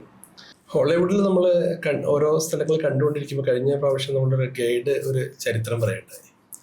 സംഭവം എന്ന് വെച്ചാൽ ബ്രാഡ് പിറ്റിനെ കുറിച്ചാണ് പറഞ്ഞത്. ബ്രാഡ് പിറ്റ് എന്ന് പറയുന്നത് ഓസ്കർ അവാർഡ് നേടിയ പിന്നെ നടനാണ്. അദ്ദേഹം ആ ഓസ്കർ അവാർഡ് നേടുന്നതിന് മുമ്പ് അവിടെയുള്ളൊരു റെസ്റ്റോറൻറ്റ്, ഇപ്പോൾ ആ റെസ്റ്റോറൻറ്റ് പൂട്ടി, ആ റെസ്റ്റോറൻറ്റിൽ എന്നും ഫ്രണ്ടിൽ വന്ന് നിൽക്കും. എന്നിട്ട് ആളുകളെ ആ ഭക്ഷണശാലയിലേക്ക് ക്ഷണിച്ചുകൊണ്ടിരിക്കുന്ന ആളായിരുന്നു. അത് നമുക്ക് മുന്നിലേക്ക് തരുന്നൊരു സംഭവം എന്താണെന്ന് വെച്ചാൽ, അതായത് അയാള് ലോസ് ആഞ്ചലസിലേക്ക് വന്നിട്ടില്ല, അല്ലെങ്കിൽ പിന്നെ ഹോളിവുഡിലേക്ക് വന്നിട്ടുള്ളത് അയാളുടെ മെയിൻ ആവശ്യം എന്താ വെച്ചാൽ ഒരു നടനാവുക എന്നുള്ളതാണ്. പക്ഷെ ഈ നടനാകുന്നതിന് മുമ്പ് അദ്ദേഹം എന്താ വെച്ചു അവിടെ ജീവിതം നിലനിർത്തണമല്ലോ. അപ്പൊ അതിനെന്ത് ചെയ്തു, ഒരു റെസ്റ്റോറൻറ്റ് ജോലിക്ക് വന്നു. അതിൽ ആ വർക്കിൽ നന്നായിട്ട് ആത്മാർത്ഥത കാണിച്ചു. അതേസമയം അദ്ദേഹത്തിൻ്റെ ആ ഒരു വർക്ക് കഴിഞ്ഞിട്ട് അദ്ദേഹം ഹോളിവുഡിൽ എങ്ങനെയാണ് കയറി പറ്റുക, ആ വർഷങ്ങളുടെ പ്രയത്നത്തിന്റെ ഫലമായിട്ടാണ് അദ്ദേഹത്തിന് പിന്നെ ഒരു നടനായിട്ട് മാറാൻ കഴിഞ്ഞത്. പക്ഷെ ആ ജോലി അദ്ദേഹം ഉപേക്ഷിച്ചിട്ടില്ല. അപ്പോൾ ഞാനത് എപ്പോഴും കാണുന്നത് വെച്ചാൽ, ഏതൊരു മനുഷ്യനെ സമയത്തോളം അദ്ദേഹത്തിൻ്റെ പിന്നെ പ്രധാനമായിട്ടുള്ള എന്താണ് ജീവിത ആയോധന ഉപാധി എന്താണെന്ന് വെച്ചാൽ, അതിൽ അദ്ദേഹം ആത്മാർത്ഥപ്പെടുത്തണമെങ്കിൽ അദ്ദേഹത്തിൻ്റെ അദ്ദേഹം ചെയ്യാൻ പോകുന്ന കാര്യങ്ങൾ അദ്ദേഹത്തിന് എന്താണ് പിന്നെ ഉപാസന നിലനിർത്തിക്കൊണ്ട് നടത്താൻ കഴിയുമെന്നുള്ളതാണ്. പലപ്പോഴും ആളുകൾ അത് വിട്ടുപോകും. എന്താ വെച്ചാൽ ലക്ഷ്യങ്ങളൊന്ന് പോയിട്ട് പിന്നീട് എവിടേക്കോ എത്തിപ്പെടുക ചെയ്യും. ഇത് വളരെ കൺസിസ്റ്റൻ്റ് ആയിട്ടാണ് ബ്രാഡ് പിറ്റ് അത് ചെയ്തിട്ടുള്ളത്, വളരെ എത്തിപ്പെട്ടും ചെയ്തെന്നുള്ളത് നമുക്ക് ഒരു കൗതുകം ഉണ്ടാകുന്നൊരു സംഗതിയാണ്. ഞാൻ ഒന്ന് പറഞ്ഞു പോയിന്നേ ഉള്ളൂ. പിന്നെ അതുപോലെ തന്നെ ഹോളിവുഡിൽ നമുക്ക് എന്താ പറയുക, ബ്രെവർലി ഹിൽസിൽ പോകുന്നുണ്ട്. അതായത് ഏറ്റവും പണക്കാരായ ആളുകൾ താമസിക്കുന്ന ഏരിയയാണ്. അപ്പോൾ അമേരിക്കയെ സമയത്തോളം പിന്നെ അവിടെ നമ്മൾ ടാക്സ് അടക്കുന്ന ആളുകളുടെ സമയത്തോളം വിദ്യാഭ്യാസം, അതുപോലെ തന്നെ നമുക്കുള്ള ചികിത്സ, ഇതൊക്കെ ഒരു പരിധി വരെ നമുക്ക് സൗജന്യമായിട്ട് ലഭിക്കും. അതോടൊപ്പം തന്നെ പോലീസ് സ്റ്റേഷൻ ഏതൊരാളുടെയും ഇൻഫ്ലുവൻസിന് അപ്പുറത്തേക്കാണ്. ഇൻഫ്ലുവൻസിന് യാതൊരു ഇതുമില്ലാതെ പിന്നെ ഇന്ത്യക്കാരായിട്ടുള്ള ആളുകളെയോ അല്ലെങ്കിൽ പിന്നെ അമേരിക്കക്കാരായ ആളുകളൊന്നും അവരൊന്നുമില്ല. ആരാണോ കുറ്റം ചെയ്തത് മുഖം നോക്കാൻ നടപടിയെടുക്കാന്നുള്ളതാണ്. ഈ പിന്നെ എന്താ പറയുക, ഈ ബെവർലി ഹിൽസിന് നേരെ ഓപ്പോസിറ്റിൽ തന്നെ പോലീസ് സ്റ്റേഷനുണ്ട്. പല നടന്മാരും അവിടെ ജയിലിൽ കിടന്നിട്ടുണ്ട്. കാരണം അവിടെ കുറ്റം ചെയ്ത ജയിലിൽ കിടക്കുക, അതിൻ്റെ അപ്പുറത്തേക്ക് ഞാൻ പണക്കാരനാണ്, ഞാൻ വലിയ പിന്നെ ഉയർന്ന ലെവലിലാണ് എന്നല്ല. തെറ്റ് ചെയ്തിട്ടുണ്ടോ അവൻ ശിക്ഷിക്കപ്പെടുന്നുണ്ടോ, അവിടെ പിന്നെ വേറെ ഇൻഫ്ലുവൻസിന് പ്രത്യേകിച്ച് സംഗതികളൊന്നുമില്ല. നമ്മൾ ഇത് കഴിഞ്ഞിട്ട് ലോസ് ആഞ്ചലസിൽ പോകുന്നുണ്ട്. ലോസ് ആഞ്ചലസ് തന്നെയാണല്ലോ ഇത് വരുന്നത്. അപ്പോൾ ലോസ് ആഞ്ചലസിൽ നമ്മൾ കാണുന്ന യൂണിവേഴ്സൽ സ്റ്റുഡിയോ നമ്മൾ കാണും. ലോകത്തെ എല്ലാ 7 യൂണിവേഴ്സൽ സ്റ്റുഡിയോസും ഉണ്ട്. ഹോങ്കോങ്ങിലുണ്ട്, സിംഗപ്പൂരിലുണ്ട്, പിന്നെ അതുപോലെ തന്നെ പല രാജ്യങ്ങളിലായിട്ട്. ഇപ്പോൾ ഇവിടെ എന്താ പറയുക, പാരീസിലുണ്ട്. ഇങ്ങനെ എല്ലാ സ്ഥലങ്ങളിലും കുറേ സ്ഥലങ്ങൾ. പക്ഷെ അവിടെയൊക്കെ ഏകദേശം ഒരേ പാറ്റേണിലാണ് ചെയ്തിട്ടുള്ളത്. ആദ്യം നമ്മൾ കയറി ചെല്ലുന്ന സ്ഥലം ന്യൂയോർക്കിന് സ്ട്രെയിറ്റ് ആയിട്ടാണ് യൂണിവേഴ്സൽ സ്റ്റുഡിയോ വെച്ചിട്ടുള്ളത്. പിന്നെ ഒരു ഏരിയ വരുന്ന സമയത്ത് നമുക്ക് ലോസ് ആഞ്ചലസിലെ സ്ട്രീറ്റുകൾ കാണിക്കും. അപ്പോൾ ലോസ് ആഞ്ചലസിലെ സ്ട്രീറ്റ് അല്ലെങ്കിൽ ഹോളിവുഡിലെ സ്ട്രീറ്റുകൾ നമ്മൾ എങ്ങനെ ഐഡന്റിഫൈ ചെയ്യുമെന്ന് ചോദിച്ചാൽ, അവിടെ സ്ട്രീറ്റിൽ നക്ഷത്രങ്ങൾ ഇങ്ങനെ വെച്ചിട്ടുണ്ട്. നക്ഷത്രങ്ങൾ വരച്ച സെൻട്രൽ ആളുകളുടെ പേര് വെച്ചിട്ടുണ്ട്. ലോസ് ആഞ്ചലസിലുള്ളതാണ്. ലോസ് ആഞ്ചലസ് നമ്മൾ നടന്നു കഴിഞ്ഞാൽ പിന്നെ 5 വിഭാഗം ആളുകളുടെ പേരുകളാണ് അവിടെ എഴുതി വെച്ചിട്ടുണ്ടാവുക. അതായത് ഈ പിന്നെ സിനിമ അല്ലെങ്കിൽ ഇതുപോലെയുള്ള വ്യവസായത്തിൽ ഇപ്പം TV ആവാം, ക്യാമറ ആവാം, മ്യൂസീഷ്യൻസ് ആവാം, റേഡിയോ ജോക്കി പോലെ റേഡിയോ ചെയ്യുന്ന ആളുകൾ, അതുപോലെ തന്നെ ഫിലിമിലുള്ള ആളുകൾ, ഇത്തരമുള്ള 5 വിഭാഗം ആളുകളുടെ പേരുകൾ, അതായത് മോസ്റ്റ് ഔട്ട്സ്റ്റാൻഡിങ് ആയ ആളുകളുടെ പേരുകൾ അവിടെ പിന്നെ ആ സ്റ്റാറിനകത്ത് പിച്ചളയിൽ കൊത്തിവെക്കും. നമ്മൾ മുകളിലൂടെയാണ് നടന്നു പോകുക. അപ്പം എന്താ വെച്ചാൽ നടന്നു പോകുമ്പോൾ നമ്മൾ താഴേക്ക് നോക്കുമ്പോൾ ഓരോരുത്തരെയും നമ്മളെ മനസ്സിലേക്ക് തന്നെ വരും. എല്ലാ സ്റ്റേറ്റിലും ഇതുണ്ടാവും. അപ്പോൾ ഇത് ഞാൻ പറഞ്ഞു, യൂണിവേഴ്സൽ സ്റ്റുഡിയോയുടെ അകത്ത് എല്ലാ യൂണിവേഴ്സൽ സ്റ്റുഡിയോയിലും പോകുന്ന ആളുകൾ ശ്രദ്ധിച്ചാൽ അറിയാൻ പറ്റും. അവിടെ ഈ പോലെയുള്ള ഒരു സ്റ്റാർ വരച്ചിട്ട് അതിനകത്ത് ആളുണ്ടാവും. അപ്പോൾ അതിന് അയാൾ ഏത് രംഗത്താണ് മികവ് പുലർത്തിയതെങ്കിൽ അതിൻ്റെ ഒരു സിമ്പിൾ ഉണ്ടാവും. അപ്പോൾ ടി വി ക്യാമറ, അത് സിനിമയാണെങ്കിൽ ഒരു പിന്നെ മൂവി ക്യാമറയുടെ ഒരു സിമ്പിളായിരിക്കും. റേഡിയോ ആണെങ്കിൽ ഒരു മൈക്കിൻ്റെ സിമ്പിൾ ഉണ്ടാവുക. പിന്നെ മ്യൂസിക് ആണെങ്കിൽ അത് മ്യൂസിക്കിൻ്റെ സിമ്പിൾ ഉണ്ടല്ലോ, ആ സിമ്പിൾ കൊടുത്തിട്ടാണ്. അങ്ങനെ ഓരോ സിമ്പിൾ കൊടുത്തിട്ടാണ് അവിടെ ഉള്ളത്. പിന്നെ ഇഷ്ടംപോലെ മ്യൂസിയങ്ങൾ അവിടെ ഉണ്ട്. ആ മ്യൂസിയങ്ങളൊക്കെ സമയം കിട്ടി കാണാനുള്ള ആളുകൾക്ക് കാണാൻ കഴിയും. ഇതുപോലെ ഒരു ഇതാണ്. പിന്നെ ലോസ് ആഞ്ചൽസിൽ നിന്ന് പിന്നീട് നമ്മൾ പോകുന്നത് സാൻ ഫ്രാൻസിസ്കോയിലേക്കാണ്. അപ്പോൾ നമ്മൾ സ്റ്റാർട്ട് ചെയ്തത് ഈസ്റ്റ് കോസ്റ്റിൽ അറ്റ്ലാന്റിക് സമുദ്രത്തിൻ്റെ ഭാഗത്തു നിന്നാണെങ്കിൽ ഇനി നമ്മൾ എൻഡ് ചെയ്യുന്നത് പസഫിക് സമുദ്രത്തിൻ്റെ ഭാഗത്താണ്. അതായത് അമേരിക്കൻ്റെ 2 ഭാഗം. അമേരിക്ക എന്ന് പറയുന്നത് വലിയ ഭൂപ്രകൃതിയുള്ള വലിയൊരു രാജ്യമാണ്. ലോകത്ത് 4ാം സ്ഥാനത്താണല്ലോ വലിപ്പം കൊണ്ട് അമേരിക്ക ഉള്ളത്. പക്ഷെ അതിൻ്റെ ഹൈലൈറ്റ്സ് ആണ് നമ്മുടെ ഈ യാത്രയിൽ കാണുക. സാൻ ഫ്രാൻസിസ്കോയിൽ എത്തിയ സമയത്ത് അവിടെ നമുക്ക് നമ്മുടെ താമസത്തിന് നമ്മൾ കൊടുത്തത് സിലിക്കൺ വാലിയാണ്. സിലിക്കൺ വാലി കേട്ടിട്ടുണ്ടാവും. അതായത് ടെക്കിന്റെ തലസ്ഥാനമാണ്. നമ്മുടെ നാട്ടിലും പിന്നെ ഇപ്പോൾ നോയിഡയോ അല്ലെങ്കിൽ പിന്നെ ഇവിടെ എന്താ പറയുക ഹൈദരാബാദിലെ പിന്നെ ഹൈടെക് സിറ്റി ഒക്കെ നമ്മൾ പറയുമ്പോൾ അവിടെയൊക്കെ നമ്മൾ സിലിക്കൺ വാലി എന്നാണ് നമ്മൾ എപ്പോഴും പറയുന്നത്. ഇന്ത്യയിലെ സിലിക്കൺ വാലി. സിലിക്കൺ വാലി അതായത് ആപ്പിള് അതുപോലെയുള്ള എല്ലാ പ്രധാനപ്പെട്ട പിന്നെ ഗൂഗിള്, ഫേസ്ബുക്ക്, ഇങ്ങനെയുള്ള മൈക്രോസോഫ്റ്റ് ഇവരൊക്കെ തലസ്ഥാനം വരുന്ന അവിടെ. കാരണം അവിടെ നിന്നാണ് സ്റ്റാർട്ട് ചെയ്യുന്നത്. അതിൻ്റെ അടുത്താണ് നമ്മൾ സാധാരണ താമസം കൊടുക്കുന്നത്. ഏതായാലും 4 സ്റ്റാർ ഹോട്ടലുകളിലാണ് നമ്മൾ താമസം കൊടുക്കാറുള്ളത്. നമുക്ക് എൻട്രി ഒന്നും കിട്ടില്ലെങ്കിൽ പോലും, കാരണം വെച്ചാൽ എല്ലാം കോർപ്പറേറ്റ് കമ്പനികളുടെ പിന്നെ ഇതായതുകൊണ്ട് അവിടെ എൻട്രി കിട്ടില്ല. പക്ഷേ അതിൻ്റെ അടുത്താണ് താമസങ്ങളൊക്കെ വരിക. അത് സിറ്റിയിൽ നിന്ന് മാറിയിട്ടാണ് ഉള്ളത്. ഇപ്പോൾ സാൻ ഫ്രാൻസിസ്കോ നമ്മൾ പറയുമ്പോൾ സാൻ ജോസും സാൻ ഫ്രാൻസിസ്കോ അടുത്തടുത്തുള്ള 2 സിറ്റികളാണ്. പിന്നെ 3 പാലങ്ങൾ കൊണ്ട് ബന്ധിപ്പിച്ചിട്ടാണ് ഉള്ളത്. അവിടെ പോകും. അവിടുന്ന് നമ്മൾ ശരിക്ക് ഗോൾഡൻ ബ്രിഡ്ജ് ഉണ്ടാകും. ഈ ഗോൾഡൻ ബ്രിഡ്ജ് ശരിക്ക് പിന്നെ എന്താ പറയുക പസഫിക്കിലേക്ക് നോക്കിക്കൊണ്ടിരിക്കുന്നതാണ്. ഈ സാൻ ഫ്രാൻസിസ്കോയുടെ ഒരു ഭാഗത്തു നിന്ന് മറ്റേ ഭാഗത്തേക്കുള്ള ഒരു ബ്രിഡ്ജാണ്. അത് ആണ് സാൻ ഫ്രാൻസിസ്കോയുടെ സിമ്പിളായിട്ട് പലപ്പോഴും ആ ഗോൾഡൻ ബ്രിഡ്ജ് റെഡ് കളറിൽ ഹാങ്ങിങ് ബ്രിഡ്ജാണ്. അത് ഹാങ്ങിങ് ബ്രിഡ്ജ് സാധാരണ വരുന്നത് വെച്ചാൽ കപ്പൽ പോകുന്ന സ്ഥലത്താണ് ഹാങ്ങിങ് ബ്രിഡ്ജ് ഉണ്ടാവുക. അതിന് അത്ര ഹൈറ്റിലേക്ക് കൊടുക്കാൻ വേണ്ടി നമ്മളതിൻ്റെ പിന്നെ താഴെ കൂടെ പോയി പസഫിക്കിലേക്ക് നമ്മളാണ് കയറുന്നത്. ഒരു വല്ലാത്ത അനുഭൂതിയാണ്. കാരണം വെച്ചാൽ നമ്മുടെ ജീവിതത്തിൽ നമ്മൾ പഠിച്ചിട്ടുണ്ടല്ലോ ലോകത്ത് കോണ്ടിനെന്റ്സിനെ കുറിച്ചും സമുദ്രങ്ങളെ കുറിച്ചൊക്കെ. അതിൽ നമ്മൾ അവസാനം എത്തുന്നത് പസഫിക്കിലേക്കാണ്. നമ്മൾ ഈ പറയുന്ന എല്ലാ സമുദ്രങ്ങളും കണ്ട് പിന്നെ പസഫിക്കിലേക്ക് എത്തണം. പസഫിക്കിലൂടെ ഇനി അവിടെ അപ്പുറത്തേക്ക് പോകുമ്പോൾ പിന്നീട് ജപ്പാനാണ് വരുന്നത്. ക്രോസ് ചെയ്ത് പോകുമ്പോൾ ഭൂമിയുടെ മറ്റേ തലയിലുള്ള ജപ്പാനിലേക്കാണ്. ഒരുപാട് കാലിയായ സ്പേസ് കഴിഞ്ഞിട്ട് ജപ്പാനിലേക്കാണ്. അത്രയും വലിയ കുറേ കിലോമീറ്ററുകൾ ദൂരത്തിൽ നമുക്ക് ഇന്ത്യയിൽ നിന്ന് പോകുമ്പോൾ പിന്നെ അമേരിക്കയിലേക്ക് പോകുന്ന സമയത്ത് അമേരിക്ക ശരിക്കും 5 പിന്നെ ടൈം സോൺ ഉണ്ട്. അതുകൊണ്ട് ഞാൻ കൂട്ടത്തിൽ പറയേണ്ടതാണ്. അതായത് 5 ടൈം സോൺ എന്ന് പറഞ്ഞാൽ ന്യൂയോർക്കിലോ ന്യൂജേഴ്സിയിലുള്ള ടൈം അല്ല അവസാനം വരുന്ന അലാസ്കയിലും ഹവായിലും ഉള്ളത്. ഏകദേശം 5 മണിക്കൂറാണ് എൻ്റെ ഓർമ്മ ശരിയാണെങ്കിൽ 5-6 മണിക്കൂർ ഡിഫറൻസ് ഉണ്ട്. ഈ ഒരു രാജ്യത്തിന് ഒരറ്റവും മറ്റൊറ്റം. ഇന്ത്യയിൽ അങ്ങനെ ഇന്ത്യ വലിപ്പം ഉണ്ടെങ്കിൽ പോലും ഇന്ത്യയിലെ എല്ലാ സ്ഥലത്തും കാശ്മീരിലാണെങ്കിലും കന്യാകുമാരിയിലാണെങ്കിലും പിന്നെ ഇപ്പുറത്ത് നോർത്ത് ഈസ്റ്റിൽ ആസാമിലാണെങ്കിലും ഇപ്പുറത്ത് ഗുജറാത്തിലാണെങ്കിലും ഏകദേശം ടൈം ഒന്നാണ്. ടൈമിനൊരു മാറ്റമില്ല. ഇന്ത്യയുടെ തന്നെ തൊട്ടടുത്തുള്ള നേപ്പാളിൽ 15 മിനിറ്റ് ഡിഫറൻസ് ഉണ്ട് ഇന്ത്യയും നേപ്പാളും തമ്മിൽ. പക്ഷെ അങ്ങനെ ഒരു ടൈം ഡിഫറൻസ് അല്ല അവിടെ ഉള്ളത്. അവിടെ 5 സമയമായിട്ടാണ്. അപ്പോൾ ഇതിനെക്കുറിച്ച് ധാരണ ഇല്ലെങ്കിൽ യാത്ര ചെയ്യുന്ന ആളുകൾ ഇവിടുന്ന് പിന്നെ എന്താ പറയുക ഈസ്റ്റിൽ നിന്ന് വെസ്റ്റിലേക്ക് പോകുമ്പോൾ സമയം കുറഞ്ഞതായിട്ടും തിരിച്ചു വരുമ്പോൾ സമയം കൂടിയതായിട്ടും ഫീൽ ചെയ്യും. ഇന്ത്യയിൽ നിന്ന് ഞാൻ പറഞ്ഞത് പിന്നെ പ്രധാനമായിട്ട് ഈ പറയുന്ന ന്യൂയോർക്കിലേക്കാണെങ്കിലും സാൻ ഫ്രാൻസിസ്കോയിലേക്കാണെങ്കിലും ഫ്ലൈ ചെയ്യുന്നത് ഡയറക്റ്റ് ഇന്ത്യയിൽ നിന്ന് ഫ്ലൈ ചെയ്യുന്നത് എയർ ഇന്ത്യ മാത്രമാണ്. അത് ബോംബെയിൽ നിന്നും ഡൽഹിയിൽ നിന്നും ഡയറക്റ്റ് ഫ്ലൈറ്റ് ഉണ്ട്.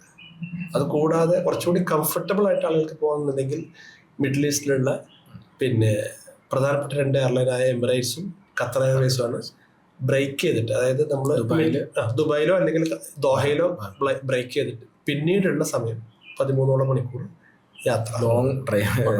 അതായത് എൻ്റെ രസം എന്താ വെച്ചാൽ ഇവിടെ നമ്മൾ യാത്ര ചെയ്യുമ്പോൾ നമ്മൾ ഏത് ഭക്ഷണം കഴിക്കുന്നത് എന്ന ഒരു ധാരണ നമുക്ക് ഉണ്ടാവില്ല. അതായത് നമുക്ക് സാധാരണ നമ്മളൊരു ഭക്ഷണത്തിൻ്റെ ക്രമം അനുസരിച്ച് ബ്രേക്ക്ഫാസ്റ്റ്, ലഞ്ച്, ഡിന്നറാണ്. ഇത് പുലർച്ചെ ഫ്ലൈറ്റ് നമ്മൾ പിന്നെ കയറും ഇവിടുന്ന് ദുബായിൽ നിന്ന്. പുലർച്ചെ ഫ്ലൈറ്റ് കയറിയിട്ട് ഇതിനകത്ത് നമ്മൾ അവിടെ എത്തുന്നത് രാവിലെ ഏകദേശം ഒരു 9:30-10 മണിക്കാണ്. ഇതിനകത്ത് മൂന്ന് നേരം ഭക്ഷണം കഴിക്കുന്നുണ്ട്. ഈ പുലർച്ചെ മുതൽ 10 മണി വരെയുള്ള സമയത്തിനകത്ത് നമ്മൾ ഏത് ഭക്ഷണം കഴിക്കുക? എല്ലാം ബ്രേക്ക്ഫാസ്റ്റ് ആണ്. 3 നേരം ബ്രേക്ക്ഫാസ്റ്റ് ആണ്. പക്ഷെ സമയം അത്ര എടുത്തു. നമ്മള് പുറപ്പെട്ട രാജ്യത്തെ സമയം അവസാനിക്കുന്ന രാജ്യത്തെ സമയം തമ്മിൽ ഒരു ദിവസത്തെ അല്ലെങ്കിൽ 10-13 മണിക്കൂർ ഡിഫറൻസ് ഉണ്ട്. ചില സമയത്ത് ഒരു ദിവസം ലാഭിക്കാനൊക്കെ പറ്റൂല. തിരിച്ചു വരുമ്പോൾ ഓപ്പോസിറ്റ് ആണ്. ഒരു ദിവസം നമുക്ക് ഭൂമിയിൽ ഇല്ല. അതായത് വൈകുന്നേരത്തെ ഫ്ലൈറ്റിൽ നമ്മൾ അവിടെ കയറും. അന്ന് രാത്രി നമ്മൾ ആകാശത്താണ്. പിറ്റേ ദിവസം മുഴുവനായിട്ട് ആകാശത്തിലാണ്. അതിന്റെ പിറ്റേ ദിവസം പുലർച്ചെയാണ് നമ്മൾ എത്തുക. ഒരു ദിവസം അപ്പോ കംപ്ലീറ്റ് നമ്മൾ അത് ശരിക്ക് അമേരിക്കയിൽ നിന്ന് ഇന്ത്യയിലേക്ക് പിന്നെ ഈസ്റ്റേൺ ഹെമിസ്ഫിയർ പോലെ, അതായത് ജപ്പാന്റെ ഒക്കെ മുകൾ ആ ഭാഗത്തൂടെ വരികയാണെങ്കിൽ നമുക്ക് ദിവസം നഷ്ടപ്പെടും. ദിവസം നമ്മൾ കലണ്ടറൊന്നും കാണൂല. കാരണം സൂര്യൻ ഇങ്ങനെയല്ല പോകുന്നത്. അതിന്റെ അതേ ഡയറക്ഷൻ നമ്മൾ പോയി കഴിഞ്ഞാൽ പിന്നെ സൂര്യന് പോരുന്ന അതേ ഡയറക്ഷനിൽ നമ്മൾ പോകുമ്പോൾ ഒരു ദിവസം നമുക്ക് കാണില്ല. നമുക്ക് മിസ്സായിട്ടാണ് ഉണ്ടാവുക. അത് 21-ാം തീയതി നമ്മൾ പുറപ്പെട്ടാൽ പിന്നെ നമ്മൾ എത്തുന്ന 22 എന്നുള്ളത് നമ്മൾ ഉണ്ടാവില്ല. 22 ഉണ്ട്. 22 ഉള്ള ഭാഗത്ത് നമ്മൾ പോകുന്നില്ല. ഞാനൊരു ഉദാഹരണം പറഞ്ഞ ഡേറ്റിനൊക്കെ ഇങ്ങനൊരു സംഗതിയുണ്ട്. സാൻ ഫ്രാൻസിസ്കോ പിന്നെ എല്ലാം കൊണ്ടും എന്താ പറയുക നല്ല ഒരു ഏരിയ ആയിട്ടാണ് എനിക്ക് ഫീൽ ചെയ്തിട്ടുള്ളത്. പിന്നെ കുറച്ചുകൂടി വലിയ ഒരു സ്റ്റേറ്റ് കൂടിയാണ് ഈ പിന്നെ സാൻ ഫ്രാൻസിസ്കോ ഉള്ള കാലിഫോർണിയ എന്ന് പറയുന്നത്. ഇതിന്റെ രസകരമായൊരു സംഭവം എന്താ വെച്ചാൽ അമേരിക്കയില് നമുക്ക് പെട്ടെന്ന് അമേരിക്ക എന്ന് പറയുമ്പോൾ ഇംഗ്ലീഷ് സംസാരിക്കുന്ന ആളുകളാണ്.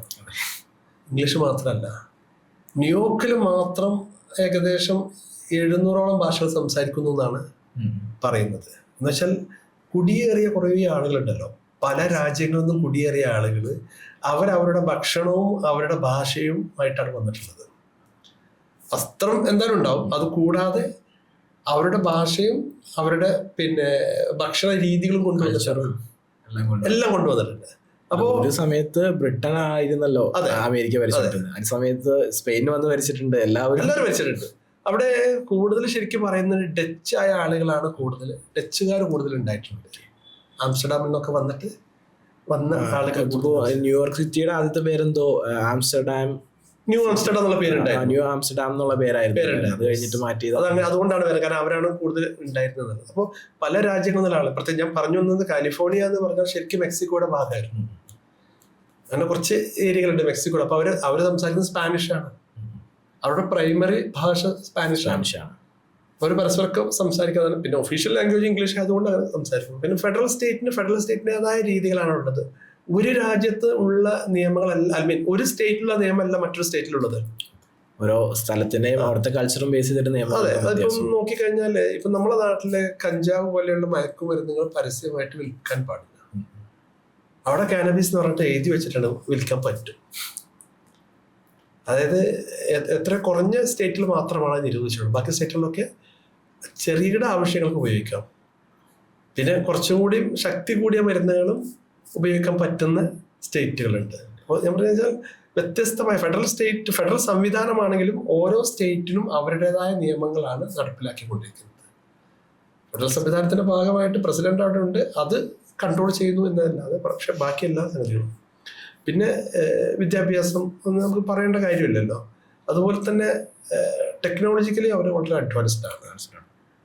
അപ്പോൾ പിന്നെ കഴിഞ്ഞ പ്രാവശ്യമൊക്കെ നമ്മുടെ കൂടെ യാത്ര ചെയ്ത ആളുകൾ ഞങ്ങൾ പിന്നെ ലാസ് വേഗസിലുള്ള സമയത്ത് ലാസ് വേഗസിൽ ആപ്പിൾ സ്റ്റോറിൽ പോയി ഏറ്റവും ലേറ്റസ്റ്റ് 17 പിന്നെ എല്ലാവരും ഒരുവിധ ആളുകളൊക്കെ വാങ്ങിച്ചു. കാരണം വെച്ചാൽ നാട്ടിൽ വാങ്ങിച്ചെല്ലാം കുറവാണ്, ചീപ്പറാണ്. കുറേ ആളുകൾ വാങ്ങിച്ചു. പറഞ്ഞു വന്ന് അപ്പോൾ സ്വാഭാവികമാണ്, ചിലപ്പോൾ അത് മേക്ക് ചെയ്ത് ഇന്ത്യയിലായിരിക്കും, മാർക്കറ്റിൽ നിന്ന് അവിടെ നിന്ന് തുടങ്ങിയിട്ട് പിന്നെ വരുന്നു. അപ്പോൾ അവിടെയാണ് അതിൻ്റെ ഈറ്റില്ലെന്നുള്ളത് കൊണ്ട് അതിൻ്റെ ഒരു ആളുകൾക്ക് കിട്ടുന്നുണ്ട്. അപ്പോൾ പർച്ചേസിൻ്റെ കാര്യത്തിലും ആളുകൾ എന്തെങ്കിലും ശ്രദ്ധിക്കാറുണ്ട്. പിന്നെ ഭക്ഷണമാണ് പൊതുവെ യാത്രയുമായി ബന്ധപ്പെട്ട എല്ലാവർക്കും. ഞങ്ങൾ പൊതുവെ കൊടുക്കുന്നത് ഇന്ത്യൻ ഫുഡ് കൊടുക്കാറുണ്ട്, ചില സ്ഥലങ്ങളിൽ ലോക്കൽ ഫുഡ് കൊടുക്കാറുണ്ട്. പലപ്പോഴും ലോക്കൽ ഫുഡ് ആളുകൾക്ക് താല്പര്യപ്പെടാറില്ല. റീസൺ എന്താണെന്ന് വെച്ചാൽ നമ്മൾ ലോക്കൽ ഫുഡ് കഴിക്കണമെന്നൊക്കെ ആഗ്രഹിക്കും. അത് ചിന്തിക്കുന്നത് എന്താ വെച്ചാൽ നമ്മളിപ്പോൾ ഇവിടെ കിട്ടുന്ന അല്ലെങ്കിൽ നമ്മൾ എന്താ പറയുക മറ്റ് രാജ്യങ്ങളിലെ ചില നല്ല ഫുഡുകളാണ് നമ്മൾ കേരളത്തിൽ കൊണ്ടുവരുന്നത്. എല്ലാ ഫുഡും കൊണ്ടുവരുന്നില്ല. അമേരിക്കൻ ബ്രേക്ക്ഫാസ്റ്റ് എന്ന് പറഞ്ഞാൽ നോർമലി ചെറിയ സാധനം ഉണ്ടാവുള്ളൂ. പിന്നെ അവരൊക്കെ ഹെൽത്ത് കോൺഷ്യസ് ആണ്. നമ്മളൊരു ഒരു ഒരു സൂപ്പർ മാർക്കറ്റിൽ പോയിട്ട് ഫുഡ് വാങ്ങിക്കുമ്പോൾ ഫുഡിന്റെ റേറ്റ് ഇതിനു മുമ്പ് അതിൽ എത്ര കാലറീസ് ഉണ്ടെന്നാണ് പ്രോപ്പർ മീൽ പ്ലാനിലായിരിക്കും ഉണ്ടാവുക. കാലറി എഴുതിയിട്ട് അതിന് താഴെയാണ് എമൗണ്ട് എഴുതിയിട്ടുള്ളത്. അപ്പോൾ അത് എടുക്കുന്ന ആൾക്ക് അറിയും എന്ത് ഞാൻ എത്ര കഴിക്കാൻ പോകുന്നതെന്നുള്ളത്.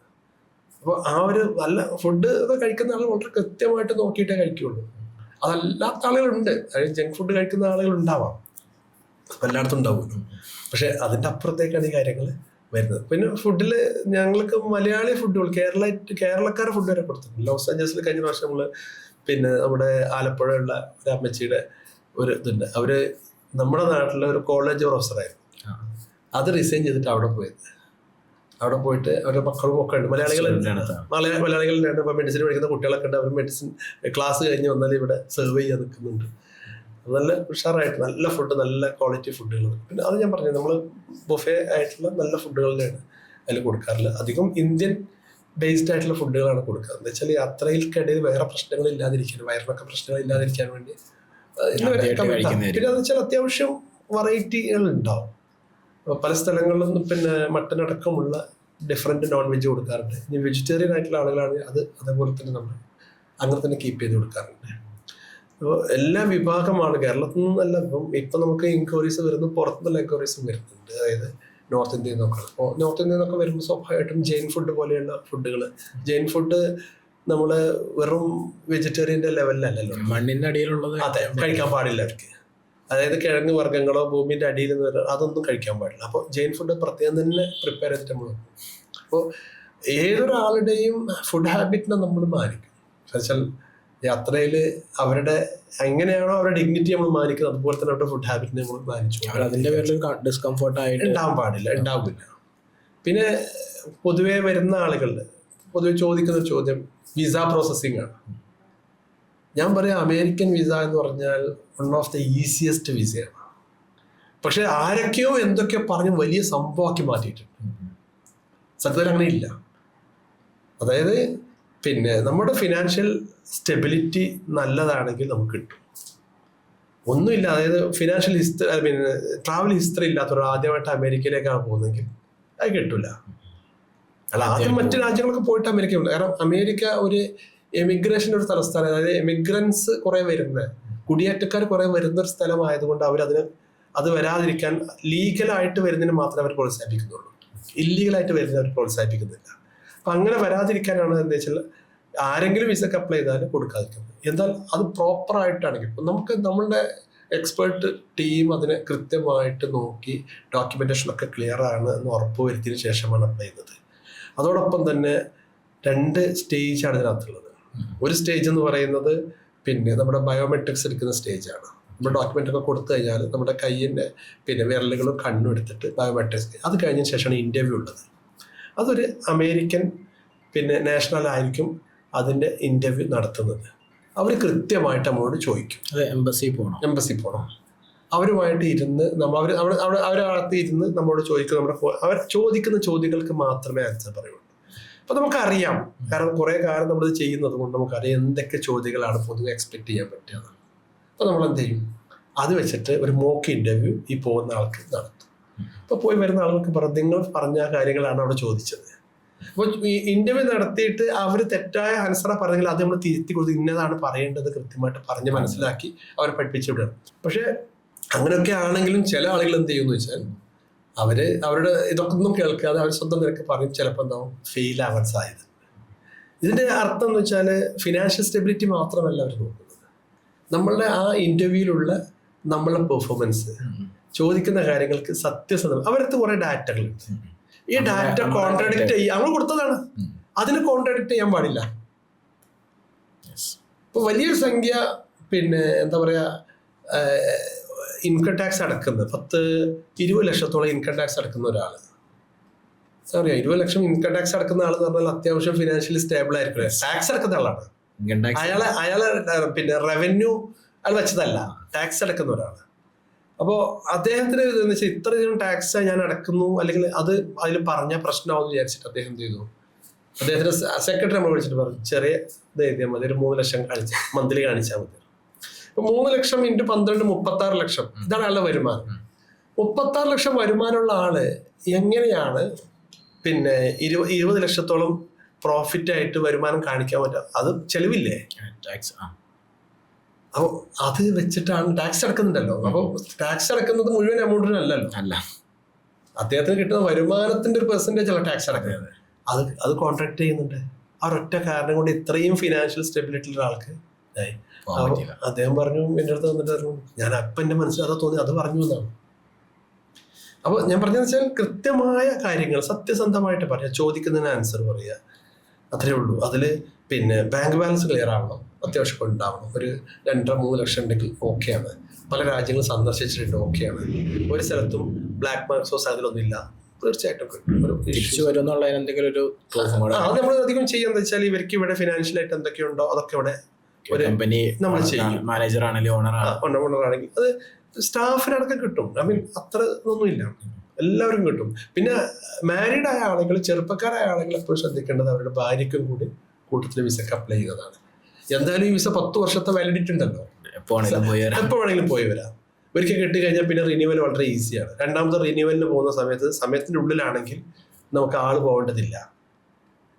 ഒരു സിസ്റ്റം ഉണ്ട്, ആ സിസ്റ്റത്തിലൂടെ നമുക്ക് പെട്ടെന്ന് റിന്യൂ ചെയ്തെടുക്കാൻ പറ്റും. അപ്പോൾ വിസ പ്രോസസ്സ് ഒരു വലിയ ബാലികേറാമല അല്ല, മറിച്ച് അത് ഈസിയാണ്. പക്ഷെ അതിനെ കിട്ടും. മാത്രമല്ല അമേരിക്കൻ വിസയുടെ ആപ്ലിക്കേഷൻ ഇപ്പം നമ്മൾ അപ്ലൈ ചെയ്യുകയാണെങ്കിൽ 1 വർഷം കഴിഞ്ഞിട്ടാണ് നമുക്ക് ഡേറ്റ് കിട്ടുന്നത്. അപ്പോൾ ആരൊക്കെയോ പറഞ്ഞിട്ട് പലരും എന്ത് ചെയ്യുന്ന വെച്ചാൽ ഇന്ത്യയുടെ പുറത്ത് പോയിട്ട് എടുക്കും. ഇന്ത്യയുടെ പുറത്ത് പോയിട്ട് എടുക്കാൻ പറ്റും. ഇപ്പം വിയറ്റ്നാമിലോ തായ്ലൻഡിലോ ഒക്കെ പോയിട്ട് എടുക്കും. പക്ഷെ അവർക്ക് പോകണമെങ്കിൽ ടിക്കറ്റ് വേണ്ടേ? അത്ര പൈസ കൊടുക്കാൻ നമുക്ക് തന്നെ ഡേറ്റ് നേരത്തെ അവിടെ എടുക്കാൻ പറ്റും. പിന്നെ എന്തിനാണ് നമ്മൾ പുറത്തേക്ക് യാത്ര ചെയ്യുന്നത്? പുറത്തേക്ക് യാത്ര ചെയ്താൽ കിട്ടുമെന്ന് ഉറപ്പൊന്നുമില്ല. കാരണം നമ്മളവിടുത്തെ റെസിഡന്റ് അല്ല, അവിടെ ടൂറിസ്റ്റ് ആണ്. ടൂറിസ്റ്റ് ആയിട്ട് വന്ന ഒരാൾ അവിടെ റിപ്ലൈ ചിലപ്പം ഈ ഇപ്പോഴത്തെ പ്രത്യേകിച്ച് ഒരു ലോകക്രമം ഇങ്ങനെയൊക്കെ പോയിക്കൊണ്ടിരിക്കുന്ന സമയത്ത് കിട്ടാനുള്ള സാധ്യത പറയും. ഇപ്പോഴും ഏറ്റവും നല്ലത് നമ്മുടെ രാജ്യത്തിന്. നമ്മുടെ രാജ്യത്താണെങ്കിൽ കൊൽക്കത്തയുണ്ട്, ചെന്നൈ ഉണ്ട്, ഹൈദരാബാദ് ഉണ്ട്, പിന്നെ മുംബൈ ഉണ്ട്, ഡൽഹി ഉണ്ട്. ഈ 5 സ്ഥലങ്ങളും സ്ഥലത്ത് കൊടുത്താൽ മതി. അതിൽ പിന്നെ ഹൈദരാബാദ്, ചെന്നൈ, മുംബൈ ഈ 3 സ്ഥലങ്ങളും നമുക്ക് മലയാളി ട്രാൻസ്ലേറ്റർ കിട്ടും, അവിടെ ഉണ്ട്. പക്ഷെ ചിലപ്പോൾ ചിലരുടെ നിർഭാഗ്യവശാൽ അവിടെ എന്താവും, അവർ ലീവായ ദിവസമായിട്ട് നമുക്ക് പോകുന്നത്. പക്ഷേ വേറൊന്നും കൂടെ ഉണ്ട്, എനിക്ക് മലയാളം അറിയില്ല എന്ന് വിചാരിച്ചു, ഇംഗ്ലീഷ് അറിയില്ല എന്ന് വിചാരിച്ചു. നിങ്ങൾക്ക് ഇംഗ്ലീഷ് അറിയിക്കാൻ നിങ്ങളെ കൂട്ടിയിട്ട് പോവാം. ഞാനവിടെ ചെയ്യുന്നത് ഇതെൻ്റെ ദ്വിഭാഷിയാണ്, എൻ്റെ ട്രാൻസ്ലേറ്റർ എന്ന് പറഞ്ഞിട്ട് അകത്തോട്ട് കയറാം. എന്നിട്ട് എനിക്ക് വേണ്ടി നിങ്ങൾക്ക് സംസാരിക്കാം. എന്നോട് ചോദ്യം ചോദിക്കും, ഞാൻ മലയാളത്തിൽ പറയും, നിങ്ങളത് ട്രാൻസ്ലേറ്റ് ചെയ്ത് കൊടുക്കും. അവിടെ ട്രാൻസ്ലേറ്റർ ഇല്ലെങ്കിൽ എന്താ പ്രശ്നം? അതിന് ഓപ്ഷനുണ്ട്. പക്ഷേ ഈ ഓപ്ഷൻ അറിയാത്തതുകൊണ്ട് സ്വന്തം നിലയ്ക്ക് പലരും ചെയ്തിട്ട് മിസ്റ്റേക്കുകൾ വരുത്തി അവരുടെ രേഖയിൽ ആ മിസ്റ്റേക്ക് അവിടെ ഉണ്ടാവും. ഈ പാസ്പോർട്ട് നമ്പർ, ഈ വ്യക്തി, ഇയാളുടെ എല്ലാ മിസ്റ്റേക്കുകളും. പിന്നെ നമ്മൾ ചെല്ലുമ്പോഴൊക്കെ അതിനെ കോൺട്രഡിക്ട് ചെയ്യുന്ന കാര്യങ്ങളായിരിക്കും പറയുന്നത്. അപ്പം അതുകൊണ്ട് എപ്പോഴും വിസ ഈ വിസ എന്നല്ല, ഏത് വിസ എടുക്കുന്ന സമയത്തും എക്സ്പെർട്ടായ ആളുകൾ മുഖേന പോവാം. ചില രാജ്യങ്ങൾ ഒരിക്കൽ ബ്ലാക്ക് ലിസ്റ്റ് ചെയ്ത് കഴിഞ്ഞാൽ അല്ലെങ്കിൽ ഒരിക്കൽ റിജക്ട് ചെയ്ത് 6 വർഷം അല്ലെങ്കിൽ 10 വർഷമൊക്കെ എന്ത് ചെയ്യും, ആ സ്റ്റാറ്റസ് നിലനിർത്തും. നമ്മൾ വേറെ അകത്തോട്ട് പോയിട്ട് കാര്യമില്ല. നമുക്ക് ചെറിയ എമൗണ്ട് ഡിഫറൻസ് ആയിരിക്കും ചിലപ്പോൾ ഉണ്ടാവും. കാരണം എക്സ്പെർട്ട് സർവീസിന് അങ്ങനെയല്ലേ. നമ്മളിപ്പം ഒരു ഡോക്ടറെ അടുത്ത് പോകുമ്പോൾ അതിൻ്റെ ഏറ്റവും പിന്നെ സ്പെഷ്യലിസ്റ്റിൻ്റെ അടുത്ത് പോകുമ്പോൾ കുറച്ച് അധികം പൈസ കൊടുക്കേണ്ടി വരും. അപ്പോൾ നമുക്കെന്താ വെച്ചാൽ വേണ്ട എന്താണ്, ഏറ്റവും കൃത്യമായ സർവീസാണ്, ഫ്ലോലെസ് ആയിട്ടുള്ള കാര്യങ്ങൾ നടക്കുന്നത്. അബ്സല്യൂട്ട്ലി. അമേരിക്കയിലെ പ്രമുഖ കമ്പനി ഇൻവൈറ്റ് ചെയ്തിട്ട് സ്വന്തം നിലയ്ക്ക് വിസക്ക് അപ്ലൈ ചെയ്ത ഒരാളെ എനിക്കറിയാം. അതോടൊപ്പം തന്നെ അമേരിക്കൻ വിസ ഉണ്ടെങ്കിൽ നമുക്ക് മറ്റ് വിസ ഇല്ലാതെ യാത്ര ചെയ്യാവുന്ന കുറേ രാജ്യങ്ങളുണ്ട്. ഞാൻ പറഞ്ഞല്ലോ, ന്യൂയോർക്ക് എന്ന് പറയുന്നത് വളരെ പ്രധാനപ്പെട്ട സംഗതിയാണ്.